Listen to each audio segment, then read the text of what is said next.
오늘 우리에게 주신 하나님의 말씀은 마태복음 1장 18절에서 25절 말씀입니다. 예수 그리스도의 나심은 이러하니라. 그의 어머니 마리아가 요셉과 약혼하고 동거하기 전에 성령으로 잉태된 것이 나타났더니 그의 남편 요셉은 의로운 사람이라 그를 드러내지 아니하고 가만히 끊고자 하여 이 일을 생각할 때에 주의 사자가 현몽하여 이르되 다윗의 자손 요셉아, 내 아내 마리아 데려오기를 무서워하지 말라. 그에게 잉태된 자는 성령으로 된 것이라. 아들을 낳으리니 이름을 예수라 하라. 이는 그가 자기 백성을 그들의 죄에서 구원할 자이심이라 하니라. 이 모든 일이 된 것은 주께서 선지자로 하신 말씀을 이루려 하심이니 이르시되 보라, 처녀가 잉태하여 아들을 낳을 것이요 그의 이름은 임마누엘이라 하리라 하셨으니 이를 번역한즉 하나님이 우리와 함께 계시다 함이라. 요셉이 잠에서 깨어 일어나 주의 사자의 분부대로 행하여 그의 아내를 데려왔으나 아들을 낳기까지 동침하지 아니하더니 낳음의 이름을 예수라 하니라.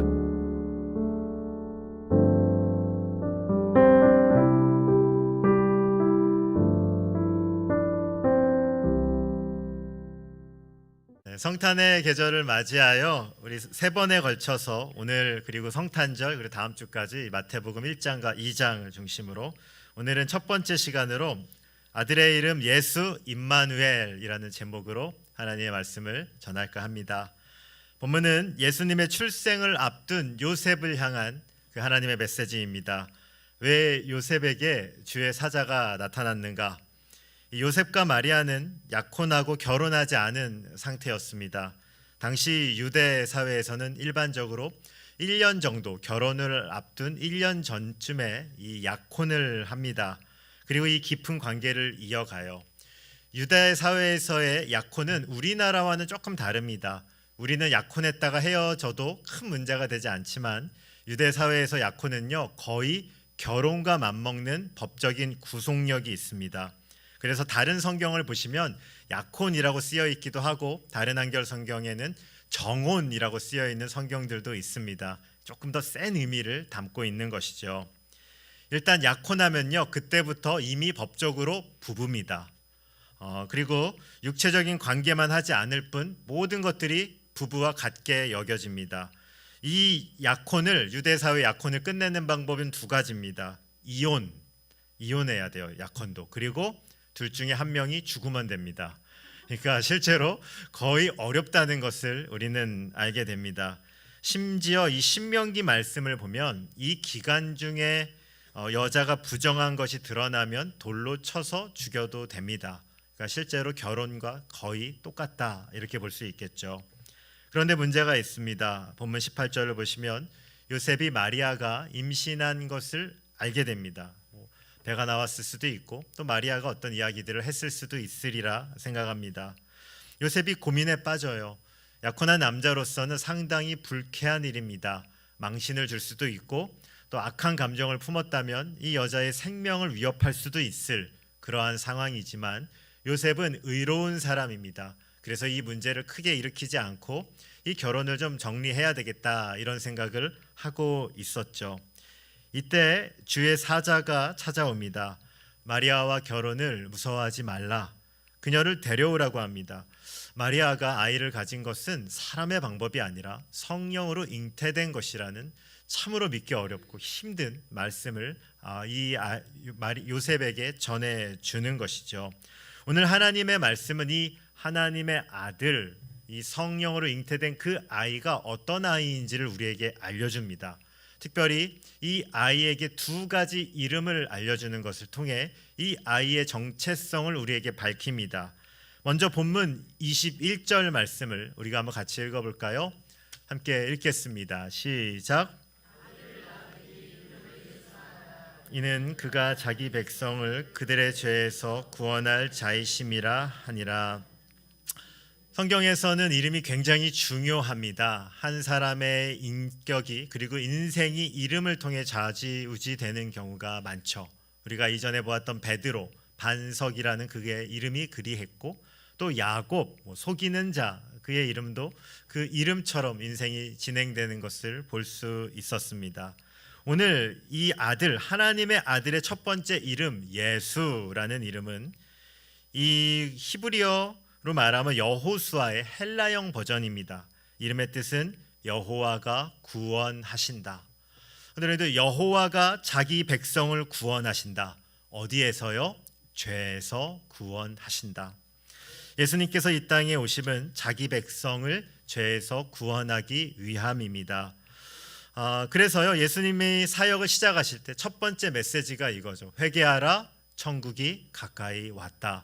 회개하라는 말은요, 죄가 있다는 뜻입니까? 없다는 뜻입니까? 있다는 뜻이죠. 죄인으로 선포하고 예수님의 사역이 시작됩니다.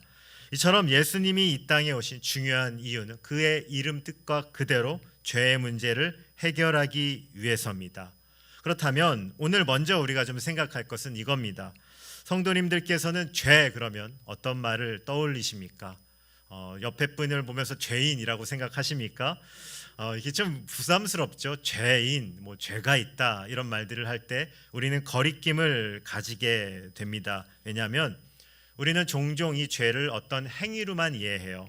내가 옆에 사람을 때리거나 아니면 어떤 경제적인 피해를 줬거나 이런 것들이 죄라고 생각하지 그 이상의 것들은 죄로 여기지 않을 때가 많습니다. 그러나 단순히 죄는요, 행동의 차원을 넘어서는 거죠. 아담 이후의 모든 인간은 근데 자세히 살펴보면 행동으로 죄를 져서 죄인이 아닙니다. 실제로는 태어날 때부터 어떻게 태어나요? 죄인으로 태어나니까 죄의 행동을 하는 거죠. 다른 것들은 다 배워야 되지만 죄는 잘 안 배워도 우리가 잘 합니다. 친구 목사님이 딸이 둘을 키울 때 이야기예요. 이제 막 태어난 둘째가 오늘 참 아이를 처음 봤는데 그 정도 되는 아이, 이제 산후조리원에서 막 나온 이 아이보다도 더 어린 아이였다고 하더라고요. 아무것도 안 하고 아이는 누워만 있었고 첫째는 한 3살쯤 됐을 때 일입니다. 목사님은 거실에 있었는데요, 이 방에서 소리가 나는 거예요. 쨍그랑 하는 소리가. 그리고 목사님 딱 방에서 들어갔더니 이제 아이가 둘이 있는데 둘째는 누워 있었습니다. 근데 이제 소리가 나니까 놀라서 울고 있었고, 이제 첫째가 약간 당황한 눈으로 목사님을 쳐다보더랍니다. 봤더니 유리잔이 깨져 있었던 거죠. 그리고 목사님이 계속 보니까 무슨 일이 일어났어? 하고 물었더니 그 첫째가 둘째를 딱 손가락으로 가리키면서 한마디 했습니다. 아빠가 제가 컵을 떨어뜨렸어요. 그래서 굉장히 당황스러운 장면이죠. 그래서 목사님께서 그런 마음을, 가르쳐준 덕도 없는데 저 아이가 누굴 닮았나, 나를 닮았건 맞구나 이러면서도 또 한 가지 생각한 것은 아이가 진짜 이쁜데 죄인이다 이런 생각을 하시게 되셨답니다.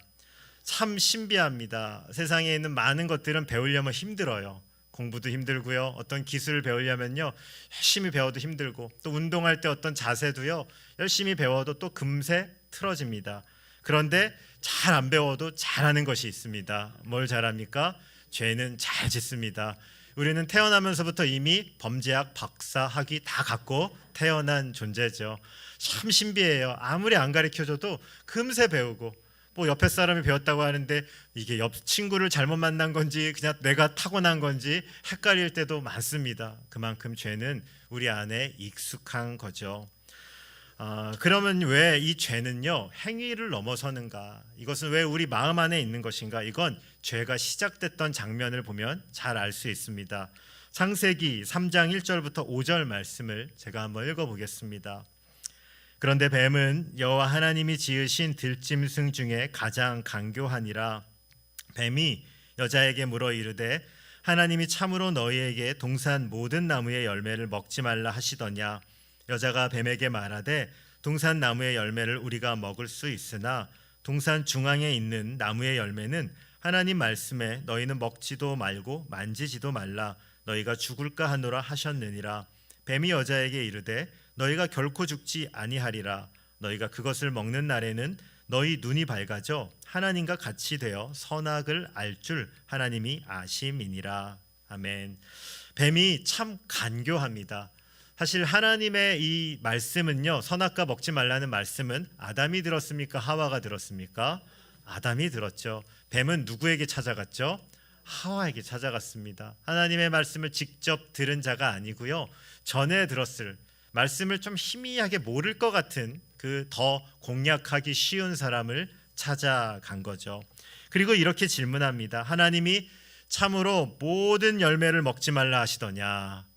질문이 참 고약합니다. 사실 하나님께서는요, 모든 것들을 먹게 하셨죠.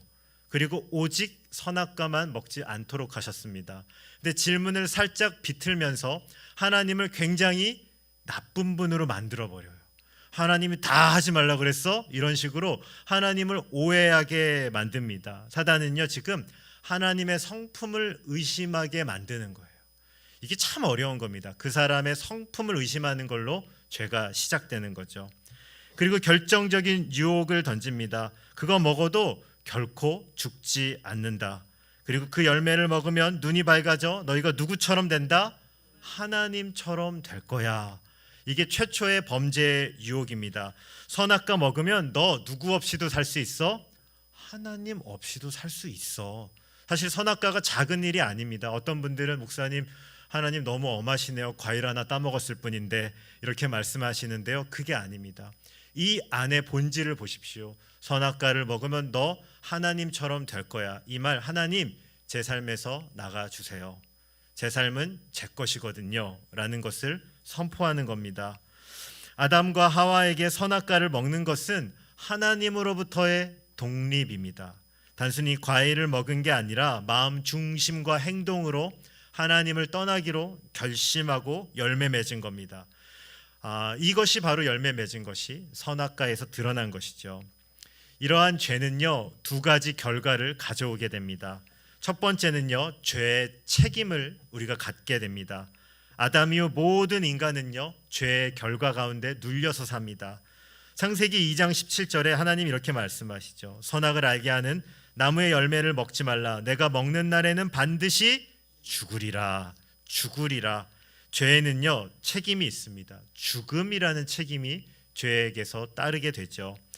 어떤 분은 또 물어봐요. 성경 공부하면 목사님 안 죽었는데요? 살아있잖아요. 아담 3장에도 나오고 4장에도 나오는데요. 그럼 제가 얘기합니다. 아닙니다. 창세기 5장 6절을 보세요. 그는 930세를 살고 죽었더라. 그가 아담입니다. 아담의 죽음이 성경에 나옵니다. 창세기 5장을요, 또 족보를 쫙 보세요. 차이점은요, 산 기간은 다 달라요. 짧게 살고 길게 살고 다 다르지만 결론은 죽었더라, 죽었더라, 죽었더라, 죽었더라. 전부 죽습니다. 마치 우리의 인생은요, 이 나무가 뿌리에서 뽑힌 것과 같은 것이죠. 젊을 때 참 이쁜 것 같고 참 아름다운 것 같지만 시간이 지나면 나무가 시드는 것처럼 우리 인생이 다 그런 것 아니겠습니까? 너무나도 생명력 있는 것처럼 보이지만 결론의 시간이 지나면 죽음을 향해 가는 것이죠. 더 비참한 것은 죽음 이후에도 죄의 결과를 가지고 우리는 하나님의 심판대 앞에 섭니다. 한 번 죽는 것은 우리에게 정한 일이지만 그 후에 심판이 있다. 사실 이 심판이 있다는 것은요, 모든 고대 근동, 모든 역사 가운데 인간이 갖고 있던 기본 마음 안에 들어있는 겁니다. 하나님을 모르는 민족에게도 이 심판에 대한 개념은 다 들어있습니다. 알고 있는 것이죠. 어렴풋이. 우리가 무언가 대가를 치러야 되는데. 성도님들, 죄의 책임이 우리 안에 있다는 것입니다. 그리고 두 번째 결과 무엇이냐? 모든 인간은 죄의 오염 안에 살게 됐습니다. 죄로 인해서 하나님을 떠나갔죠. 하나님의 공백이 생겼습니다. 그게 무엇이냐? 죄의 오염이 우리 안에 들어온 겁니다. 죄가 딱 들어오니까요, 아담과 하와가 누구로부터 숨으려고 그래요? 하나님으로부터 이미 숨으려고 합니다. 죄는요, 하나님과 우리의 관계를 깨버리거든요. 하나님과 관계가 깨졌다는 것, 우리가 정말로 영생을 누려야 될 그분에게서 멀어졌다는 것, 하나님의 공백이 우리의 삶 가운데 있다는 겁니다. 하나님과의 관계만 깨진 게 아닙니다. 또 누구와 깨지나? 사람과 사람의 관계가 죄는 깨버리죠. 전에는 이제 하와가 그렇게 좋대요. 아담이 내 뼈 중에 뼈요 살 중에 살이다 하면서 막 찬양하더니 죄가 딱 들어오니까 하나님이 묻자 뭐라 그래요? 이거 누구 때문에 죄졌다? 이거 안 하겠습니다. 요새 말로 저 누구 때문에 내가 죄졌다. 저 여자 때문에 내가 죄졌습니다. 죄가 들어오니까요, 가정이 깨지고 가장 사랑했던 관계가 깨지고, 더 나아가서 어떤 일이 생깁니까? 가인은 아벨을 쳐 죽이죠. 살인이 벌어집니다. 형제끼리 전쟁, 학살, 굶주림, 빈부격차, 그 모든 갈등이 성경에 담겨 있습니다. 또 깨지는 것이 있습니다. 자연과 우리의 관계도 깨졌다는 것. 아담의 범죄로 인해서 하나님은 이제 노동해야 된다라고 말씀하십니다. 열심히 땀 흘리고 살아야지 먹고 살게 됩니다. 자연이 이제 우리를 공격합니다. 몇 해 전에는 우리는 심각한 코로나를 만났습니다. 자연이 이제 우리를 공격하기 시작했습니다. 수많은 전염병들, 또 때로는 가축과 이런 것들을 키우다 보면 알 수 없는 질병들이 너무나 많습니다. 이 모든 것이 하나님의 깨진 인간의 신음입니다. 죄로 인해 우리는 오염됐고 신음하고 있습니다. 그런데 주 안에 사랑하는 성도님들, 기뻐하셔야 될 일이 있습니다. 하나님께서 그분의 사랑을 우리에게 보내주신다는 것. 이 죄의 문제를 해결해 주시기 위해 하나님께서 아들을 우리에게 보내주십니다. 그 아들의 첫 번째 이름이 무엇이었죠? 예수. 예수, 아들을 낳으리니 이름을 예수라 하라. 이는 그가 자기 백성을 죄에서 구원할 자이심이라.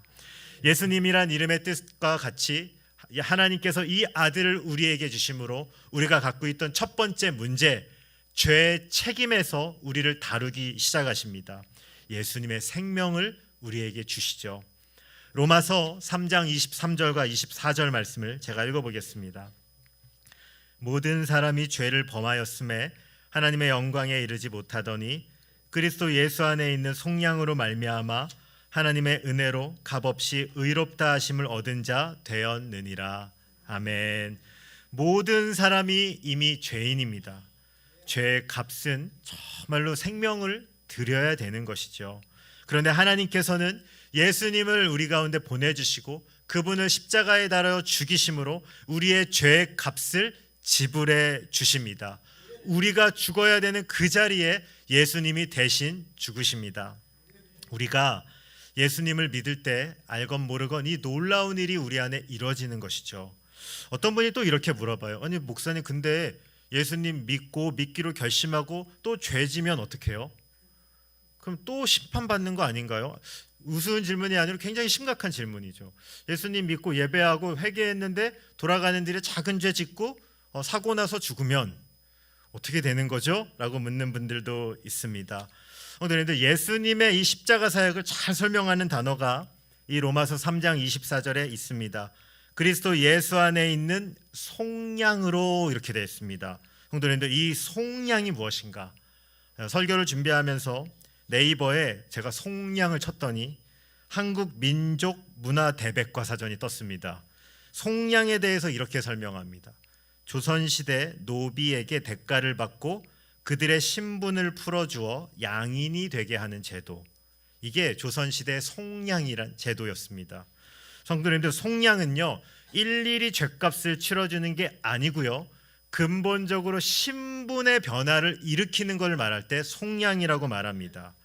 이 속량이라고 말할 때 어떤 일이 이루어지는가? 성도님들께서 예수님의 십자가를 믿을 때 어떤 일이 이루어지냐면 죄의 노예이자 하나님의 심판대 앞에서 심각한 죄인이었던 우리가 하나님의 자녀라는 신분을 얻게 되는 것입니다. 이 속량이 우리 안에 그리스도의 의로 이루어지는 것이죠. 우리가 하나님의 구원의 역사는요 놀라운 것입니다. 우리의 신분을 바꿔놓습니다. 이 깊은 진리를 예배하시는 모든 성도님들께서, 성령님께서 깊게 깨닫는 은혜가 있길 주님의 이름으로 축원드립니다. 이 나의 신분을 알아야지 신분에 맞게 행동합니다. 이게 순서가 중요합니다. 죄를 일일이 다루는 게 아니고요, 내가 구원받았다는 이 신분을 알 때 죄가 다뤄지기 시작합니다. 내 신분을 알 때 내 행동이 다뤄집니다. 행동을 잡으면요 이건 억압하는 것, 시간이 지나면 또 나옵니다. 근데 내 신분을 깨닫고 신분을 답게 살아가기 시작하면 우리가 죄를 이기기 시작합니다. 이것이 성경이 우리에게 알려주는 위대한 진리이죠. 이것이 첫 번째 이름 예수, 그 아들의 이름이 우리에게 주신 능력입니다. 이것을 깊게 기억하시기를 소망합니다. 그러나 아직 두 번째 문제가 남아있죠. 죄의 오염. 하나님이 우리를 떠난 이 빈자리를 우리는 어떻게 채울 수 있습니까? 죄의 책임만 지불하면 되는 것이 아니라 우리는 여전히 이 빈자리를 갖고 사는데 어떻게 이걸 회복할 수 있냐 이것입니다. 여기서 우리는 아들의 두 번째 이름에 주목하셔야 됩니다. 본문 22절과 23절 말씀, 제가 22절 읽고요, 우리 모두 다 같이 23절을 읽도록 하겠습니다. 이 모든 일이 된 것은 주께서 선지자로 하신 말씀을 이루려 하심이니 이르시되 보라 처녀가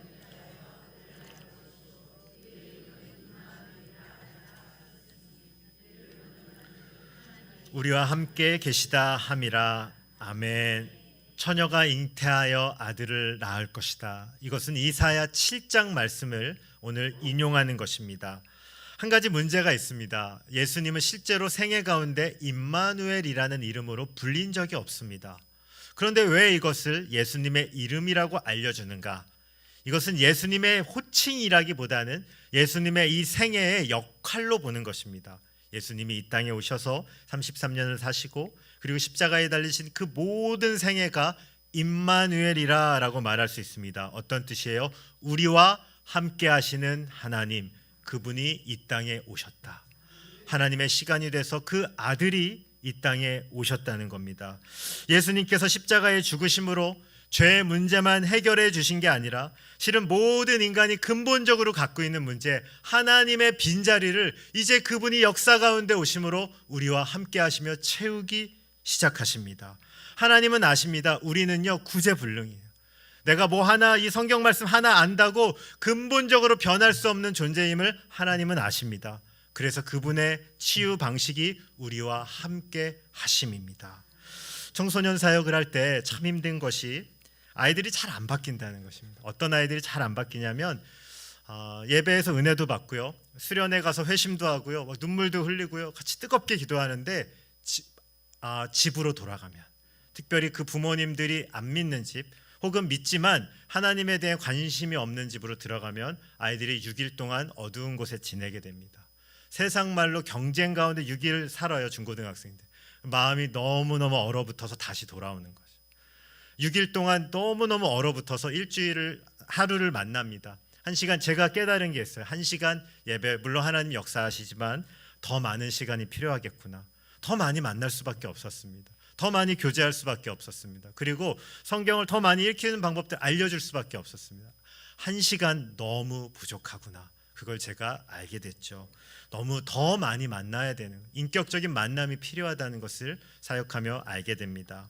지금은 고아원에 고아들이 그렇게 많지 않아요. 실제적으로는 그 이혼한 가정의 아이들 둘 다 양육할 수 없어서 한정적으로 케어하는 일들이 많은데, 근데 좀 오래전에는 고아들이 좀 많이 있을 때 일입니다. 제가 아시는 목사님께서 대학 사역을 할 때 그 대학 아이들이 은혜를 받은 거예요. 그리고 그 아이들이 결심을 합니다. 우리 이 받은 은혜를 어떻게 할까 하다가 고아원에 가서 아이들을 가르쳐야 되겠다. 우리가 그래도 좀 전공도 있고 배운 지식이 있으니까 아이들을 좀 가르치고 과외를 좀 해주자. 약간 콧대에 있는 말이기도 했습니다. 우리가 그래도 나름 과외비가 비싼 학생들이었는데 아이들 가르쳐주면 아이들이 좋아하겠지. 처음에 가서 놀고 고아원 가서 공놀이도 하고 또 공부도 가르치고 복음도 가르쳤습니다. 첫날 하루를 잘 보내고 이제 집에 돌아오려고 가려고 다 왔습니다. 근데 놀라운 일이 하나 벌어졌습니다. 어떤 일이 벌어졌는가? 이제 지갑을 열었더니 돈이 다 없더래요. 그 고아원 친구들이 다 빼간 겁니다. 형들 돈을 다 지갑에서 뺐더래요. 그래서 어떻게 했을까요? 다시 갔을까요? 안 갔을까요? 포기하지 않고 두 번째 또 갔습니다. 또 하루를 잘 보내고 가르치고 또 아이들하고 이야기하고 성경도 가르치고 지갑 딱 꽉 붙잡고 이번에 또 뺏기면 안 되니까 지갑은 붙잡고 이렇게 막 가르쳤습니다. 이제 됐겠지 하고 또 집에 돌아가려고 하는데 놀라운 일이 또 벌어졌습니다. 신발이 다 없어졌대요. 대학생 형들이 신고 온 나이키, 아디다스 이런 거 아이들이 보니까 너무 좋아서 애들이 다 가져간 거죠. 이 형들이 이제 모여서 회의를 했습니다. 우리가 교만했다. 1시간 하루 와서 아이들 교제한다 그래서 아이들의 삶이 변하는 게 아니구나. 어떻게 했을 것 같습니까? 그 대학생 친구들이 회의에서 내린 결론이 뭐냐면 아이들의 삶이 이 정도로 바뀌지 않는구나. 수십 년 동안 벌어졌던 아이들이 우리가 1시간 와서 놀아준다 그래서 그 아이들이 인격적으로 크게 변하지 않는다는 걸 알게 된 거죠. 야, 입양하자. 입양을 결심합니다. 그래서 누가 입양하고 이게 경제적으로 누가 지원하고 이런 식으로 할 계획들을 세우고 가게 됐습니다. 성도님들, 우리가 하나님을 만나고 하나님 가운데 들어가는데, 그런데 우리가 하나님 바로 닮아질까요? 잘 안 됩니다. 세상에 우리가 30년, 40년, 50년 살고 묵은 때가 이렇게 많은데 하나님 해방됐다라는 것들 소식을 들리고 복음이 가운데 찾아오는데 복음대로 안 살아지는 겁니다. 성도님들, 하나님께서 우리를 보시며 하신 말씀이 이것이죠. 예수님께서 직접 이 땅에 오신 것이죠. 너희와 함께 거해야 되겠다. 예수님께서요, 사역하실 때 이런 장면이 있어요. 마태복음에 그 백성들을 보면서요, 이렇게 예수님 보세요. 무리를 보시며 민망히 여기시니 이는 저희가 목자 없는 양과 같이 고생하며 유리함이라. 아멘. 민망히 여긴다는 이 말은요, 창자가 끊어지는 아픔을 가리킬 때 쓰는 말입니다. 예수님이요, 당시의 백성들을 보니까 너무너무 마음이 아프신 거예요. 너무너무 고아 같은 거예요. 하나님 없이 사는 그 인생들이 너무너무 불쌍한 거예요. 예수님께서 그 삶으로 들어가신 겁니다. 내가 너희와 함께 하겠다. 우리는 새로운 인생을 얻습니다. 복음을 받습니다. 속량을 받습니다. 그런데 우리가 이 하나님과의 만남이 정말로 인격적이지 않고 이 만남이 진실하지 않으면 우리 가운데 역사하는 하나님을 누리지 못하는 겁니다. 그래서 하나님께서 두 번째 아들의 이름 임마누엘, 내가 너희와 함께 할게. 내가 너희의 삶을 함께 할게. 내가 너희의 인생을 함께 돌봐줄게. 하나님은요, 성경 한 권 달랑 우리에게 던지시고 가시는 분이 아니라 우리의 전 인생을 함께 하시고 우리의 삶을 바꿔주시기로 약속한 분이십니다. 하나님은 아십니다. 우리를 조금 돕는 걸로 우리가 바뀌지 않는 깊은 죄성을 가진 고아라는 것을 알아요. 자존심도 얼마나 강한지 몰라요. 잘못 도와주면 더 상하죠. 하나님은 아십니다. 내 생명을 주지 않고는 너희가 변화되지 않는 존재라는 것을. 우리가 복음을 믿을 때요, 우리 안에 어떤 일이 일어나는가? 성령님이 우리 안에 찾아오십니다. 성도님들, 성령이 찾아온다는 건요, 새 생명이 내 안에 거하는 거죠. 신비한 일이 일어나요. 성령님이 찾아오시면 이전에 죄가 죄라고 느껴지지 않았던 일이 죄로 느껴집니다. 그리고 하나님을 기뻐하는 일을 하면 나도 기쁩니다. 왜요? 내 안에 새 생명이 찾아왔거든요. 내 안에 그가 나와 함께 교제하기 원하시거든요. 신비한 일이 일어나는 거죠. 그러므로 성도는 더 이상 고아가 아닙니다. 요한복음에 성령 하나님은 어떤 일을 하시는가? 제가 한번 읽어보겠습니다. 내가 아버지께 구하겠으니 그가 또 다른 보혜사를 너희에게 주사 영원토록 너희와 함께 있게 하리니 그는 진리의 영이라. 세상은 능히 그를 받지 못하나니 이는 그를 보지도 못하고 알지도 못함이라. 그러나 너희는 그를 아나니 그는 너희와 함께 거하시며 또 너희 속에 계시겠음이라. 내가 너희를 고아와 같이 버려두지 아니하고 너희에게로 오니리라. 아멘. 하나님께서 우리를 고아로 버려두지 아니하시고 우리가 예수 그리스도를 인격적으로 믿기로 결심할 때 우리의 심령 안에 성령께서 함께 거하십니다. 그리고 그분이 우리와 동행하시며 우리의 삶을 바꿔놓기 시작합니다. 죄를 사랑하고 세상을 사랑했던 우리 가운데 참된 진리의 영이신 하나님이 우리 안에 일하시고 우리를 바꾸기 시작합니다. 너무너무 신비한 일이 우리 안에 이루어지는 거죠. 성도님들, 행복한 사람을 만나고 나면 기분이 어떠십니까? 불쾌하지 않으시죠? 행복해집니다. 우울한 사람을 만나면 기분이 어떠십니까? 우울해지죠. 하나님을 만나면 우리는 어떻게 돼야 되죠? 하나님을 닮을 수밖에 없습니다. 우리의 신앙의 연수가 중요하기도 하지만 더 중요한 것은 우리가 정말로 예수를 닮고 있는 성령의 열매를 맺고 있느냐. 이것이 오늘 우리 신앙생활하는 우리에게 너무나 중요한 숙제입니다. 오늘 이 동행하시는 하나님, 우리는 어떻게 누릴 수 있을까요? 이제 마지막인데요. 본문 24절과 25절, 은혜 안에 거하는 방법이라고 할 수 있겠는데요. 함께 읽어보겠습니다. 함께 읽겠습니다. 시작. 요셉이 잠에서 깨어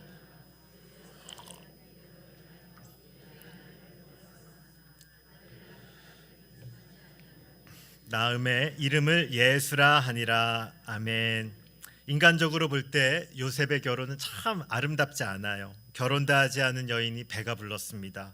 또 아이를 출산할 걸 사람들은 얼마나 많이 수군대겠습니까? 대부분 이 결혼 선택하지 않을 거예요. 그런데 하나님의 말씀이 그에게 들립니다. 그건 하나님의 일이다.